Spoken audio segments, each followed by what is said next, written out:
Ташлык. Населенный пункт с большой историей. Но в данном репортаже можно легко обойтись и без обращения в славное прошлое, потому что приключений было достаточно и так. Как и положено в Рамазан, заборы Ташлыкской мечети были украшены баннерами и гроздьями мальчишек. Как воробьи, совершенно естественно, ребятки чувствовали себя верхом на заборе, на трубе и даже на доске объявлений.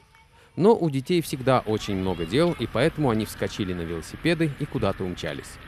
Только подойдя к мечети, стало понятно, что послужило причиной детского любопытства. Действительно, зрелище притягательное. Особенно для постящегося в конце долгого летнего дня. Рамазан в летнее время – дело непростое.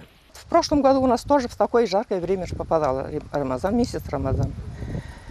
Все равно, как бы там жарко не было, какие бы длинные дни не были, Аллах Тааля дает свою легкость, все равно какую-то помощь дает, и мы без особых трудностей держим уразу. Альхамдулиллах, шукр. Видимо, для демонстрации терпеливости и выдержанности ташлыкцев Аллах сделал так, что как раз с заходом солнца вырубилось электричество. Вечерний намаз прочитали в полумраке, который камера запечатлеть не смогла, но в кадр попал подозрительно довольный мальчишка. Самое место сатире. «А, в тюбетейке? Штаны короткие? Так, что ты делал во время отключения света?» Дай нам, Аллах, терпение пережить выпавшие на нашу долю испытания. Но по сравнению с жизнью этих бабушек нам жаловаться не пристало.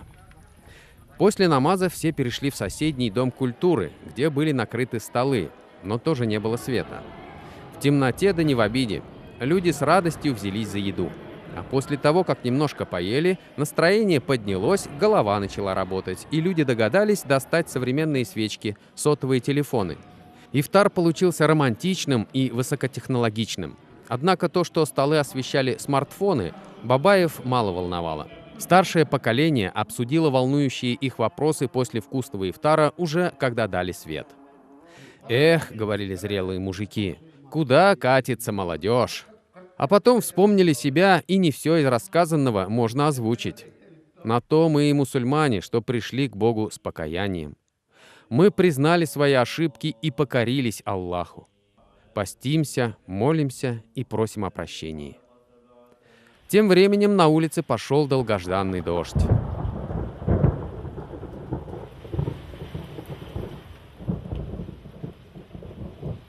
Но даже погода не помешала таравих намазу, что еще раз подчеркнуло терпение и выдержку ташлыцев.